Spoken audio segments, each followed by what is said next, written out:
Assalamu alaikum. Welcome to online English class. My dear students, today we are going to learn a very easy and the proper way of describing pie charts. Hope you will enjoy the class, and by the end of the class you will be able to describe any pie chart and you will be able to get good marks in pie charts. প্রিয় শিক্ষার্থীরা, আজ আমরা একটি মাত্র description থেকে যে কোনো পাই চার্টের ডেসক্রিপশন শিখব। আর আজকের ক্লাসে আমরা তিনটি পাই চার্ট নিয়েছি, তিনটি বোর্ড থেকে এবং তিনটি ভিন্ন ভিন্ন পাই চার্ট, কিন্তু একটি মাত্র ডেসক্রিপশন দিয়ে আমরা এই তিনটি কভার করব। আর সেই সাথে আমরা শিখব কিভাবে পার্সেন্টেজগুলো, তোমরা দেখেছো পাই চার্টসে পার্সেন্টেজ দেওয়া থাকে, এই পাই চার্টসের পার্সেন্টেজগুলো আমরা কিভাবে বর্ণনা করব তার প্রপার ওয়ে আজকে আমরা দেখব। আজকের ক্লাসে আমাদের টার্গেট মূলত দুটো, প্রথমত যে কোনো পাই চার্ট বর্ণনা করতে শেখা, আর দ্বিতীয়ত পাই চার্টসে সর্বোচ্চ নাম্বার নিশ্চিত করা।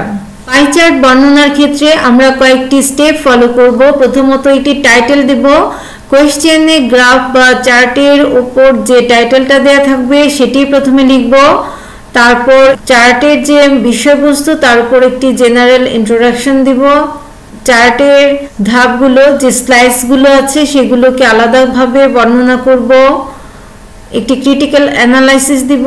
এই অংশটা টোটালি অপশনাল, তোমরা চাইলে দিতেও পারো, না দিলেও চলবে। আর সর্বশেষ আমরা একটি কনক্লুশন লিখব।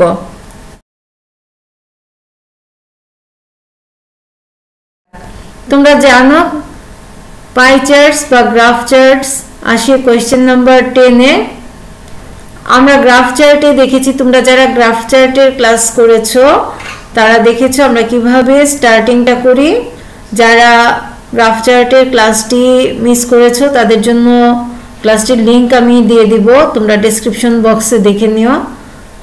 তো আমরা প্রথমেই শুরু করব কোয়েশ্চেন থেকে, এই প্রথম লাইনটা নিব শুধু বিলো ওয়ার্ডটা বাদ দিয়ে। তাহলে আমাদের প্রথম লাইনটা হবে the pie chart as given in the question paper shows or illustrates, তারপর এখানে বিষয়টা লিখব। তাহলে প্রথম চার্টটা যদি আমরা দেখি তাহলে কি লিখব, the pie chart as given in the question paper shows a family's household income distributed into different categories। আবার দ্বিতীয়টি থেকে যদি লিখি তাহলে কি লিখব, the pie chart as given in the question paper shows or illustrates, যে কোনো একটি ভাষা ব্যবহার করবে, হয়তো shows অথবা illustrates time allocation of students। তারপরের লাইন লিখব, the chart is divided into 4, 5, 6, 7, 8 part or sections। এই পাই চার্টের যে স্লাইসগুলো এগুলো সংখ্যাটা আমরা এখানে লিখে দিব। প্রথমটিতে কয়টি আছে দেখো, 1, 2, 3, 4, 5, 6, 7। তাহলে প্রথমটির ক্ষেত্রে আমরা লিখব the chart is divided into 7 part অথবা 7 সেকশন। দ্বিতীয়টির ক্ষেত্রে দেখো কয়টি স্লাইস, 1, 2, 3, 4, 5। দ্বিতীয়টিতে আছে 5টি স্লাইস, তাহলে আমরা লিখব the chart is divided into 5 parts অথবা 5 সেকশনস। এখানে পার্টের পর এস দিতে হবে। দিস আর, এগুলো কি, তাহলে এগুলোর প্রত্যেকটির নাম তোমরা এখানে তুলে দিবে। প্রথমটিতে আছে ফুড, ক্লোথস, এডুকেশন, পাওয়ার, ট্রান্সপোর্ট, আদার্স, সেভিংস। এভাবে একে একে বড় থেকে ছোট বা সিরিয়ালি প্রতিটি পার্টের নাম এখানে তুলে দিবে। আবার দ্বিতীয়টির ক্ষেত্রেও একইভাবে sleep, play, school and house, study, recreation, এভাবে সবগুলো অংশ এখানে লিখতে হবে। তারপর লিখবে অফ দ্য 4, 5, 6, 7, 8 এটসেট্রা, যেটাই থাকে সেটা লিখবে। এখানে 7 আছে, 5 আছে, তাহলে আমরা লিখতে পারি অফ দ্য 7 সেকশনস অথবা অফ দ্য 5 সেকশনস। তারপর লিখব সবচেয়ে বড় অংশটি, বড় অংশ এখানে আছে food 28%, তাহলে বড় অংশ হচ্ছে food. Of the 7 sections, food is the highest. Food হচ্ছে সর্বোচ্চ and it is 28%, এটা 28%. আবার যদি এটা দেখি, of the 5 sections, sleep is the highest, ঘুমটা হচ্ছে সর্বোচ্চ and it is 30%. তারপর ডেসক্রিপশনের অংশটি লিখতে হবে। প্রথমে লিখতে হবে as we can see in the pie chart, আমরা পাই চার্টে যেমন দেখতে পাই। তারপর লিখবে more than a quarter, এখানে কোয়ার্টার শব্দটি ব্যবহার করেছি, একটু খেয়াল রাখবে। 25% হলে a quarter, 33% হলে a third, 50% হলে half, আর যদি 75% হয় তাহলে 2/3 লিখতে হয়। ক্লাসের শেষের দিকে একটি টেবিলে সম্পূর্ণ ডেসক্রিপশন দেয়া আছে, আমরা দেখব। আপাতত এটুকু মনে রাখো, 25% হলে কোয়ার্টার, আর যদি একটু বেশি হয় তাহলে মোর দ্যান, আর কম হলে অ্যাবাউট। তারপর অফ লিখে বিষয় লিখবে। তাহলে আমরা এখানে দেখি 28% আছে, যেহেতু 25%-এ কোয়ার্টার হয়, তার চেয়ে একটু বেশি আছে, তাহলে কি লিখব? More than a quarter of a families household income অথবা টাইম অ্যালোকেশন অফ স্টুডেন্টস, এটা লিখব। তারপরে ইজ, এখানে লিখব স্পেন্ড ফর ফুড, আর ইজ লিখে এখানে দিব স্লিপ। এখানে আবার দেখো 30%, তাহলে এখানে আমরা মোর দ্যান এ কোয়ার্টার কথাটাও ব্যবহার করতে পারি, আবার অ্যাবাউট এ থার্ড লিখতে পারি, যেহেতু 33%-এ এ থার্ড হয়, তাহলে 30%-এর ক্ষেত্রে আমরা অ্যাবাউট এ থার্ড কথাটি লিখতে পারবো। তারপর লিখবো ইট কাভার্স, লিখে সবচেয়ে বড় অংশের পার্সেন্টেজটা লিখবো এখানে, তাহলে ইট কাভার্স 28%, আর এই ক্ষেত্রে লিখবো ইট কাভার্স 30% অফ দ্য টোটাল। এখানে আবার বিষয়টি সংক্ষেপে লিখতে হবে।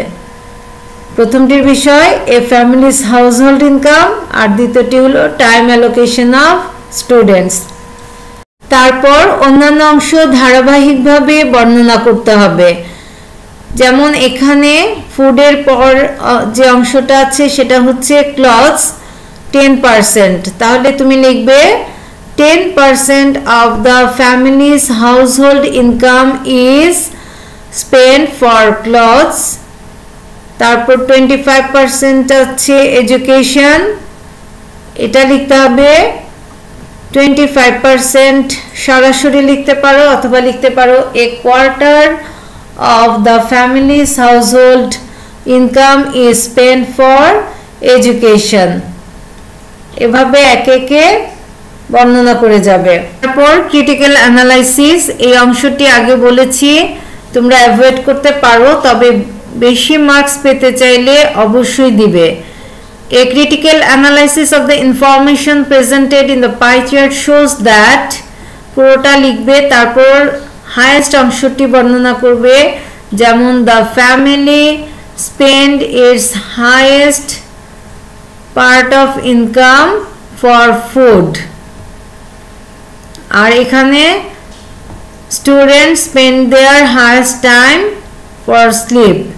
তারপর একে একে সবগুলো লিখবে, সব শেষে লিখবে the lowest অথবা the smallest, যেমন the family spent a lowest amount of its income for power, power আছে 5%, আবার এখানে 5% আছে প্লে, তাহলে তোমরা লিখতে পারো students spend only 5% time for play।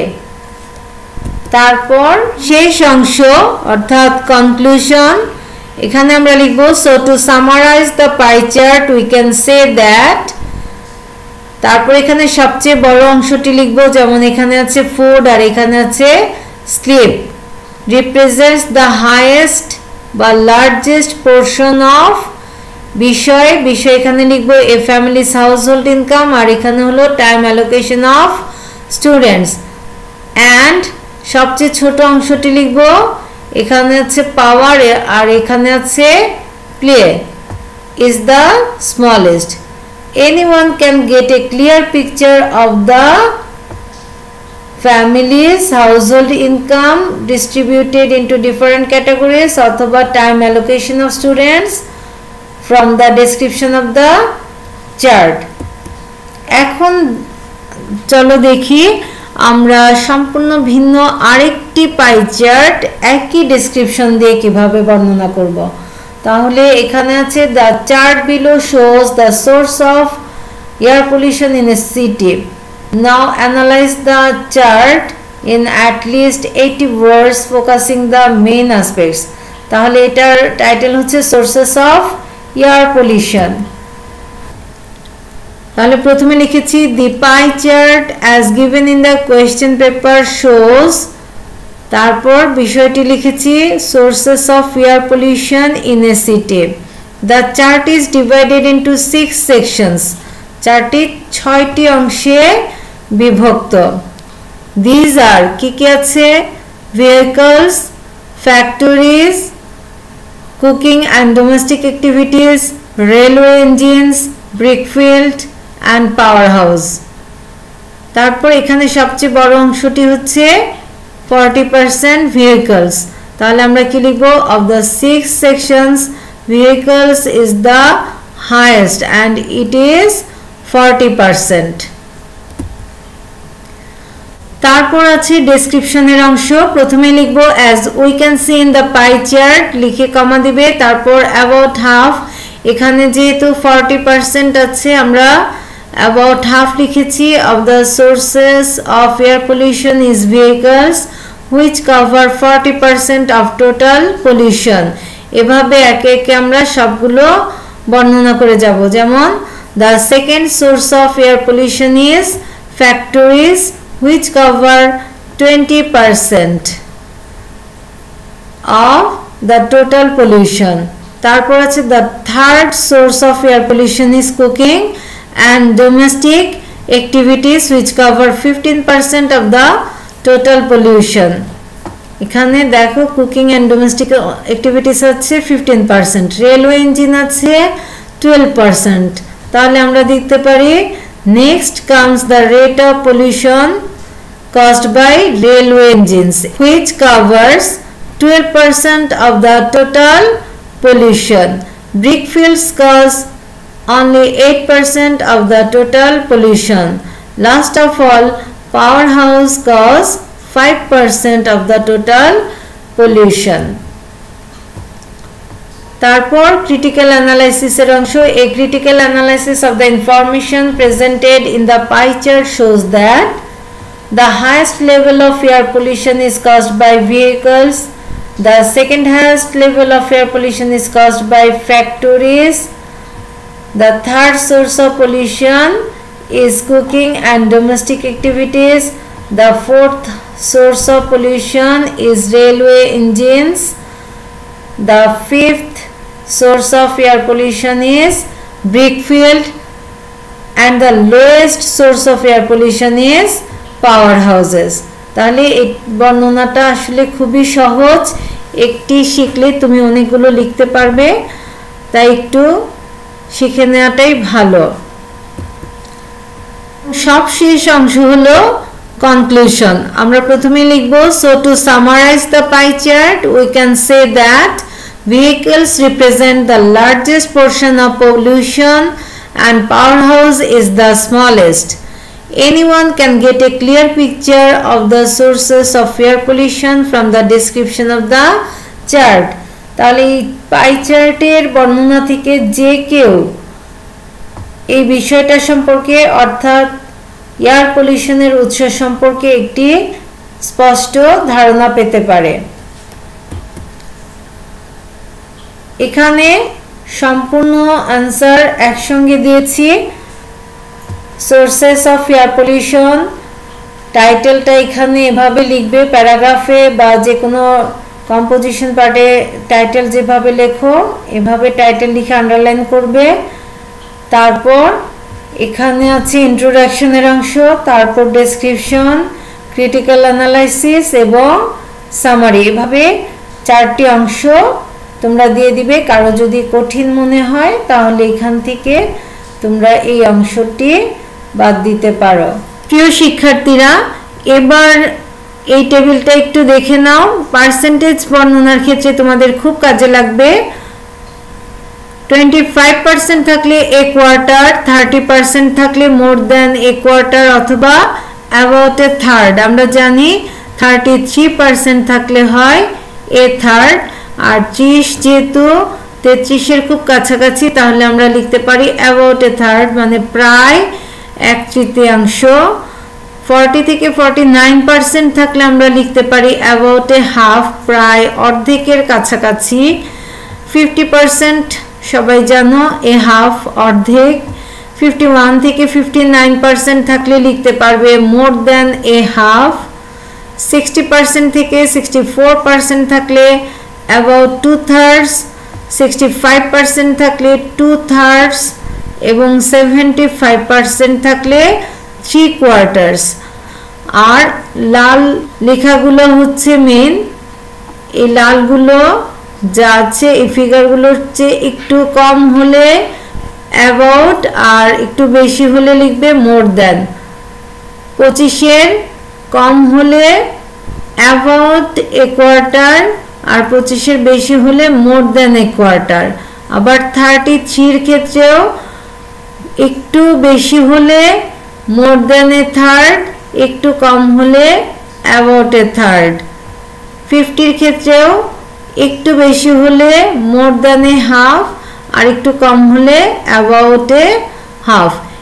My dear students, hope you will be able to describe any pie charts. If you have any query, please let me know in your comments. We will discuss another topic in our next class, inshallah. Till then, Allah Hafiz.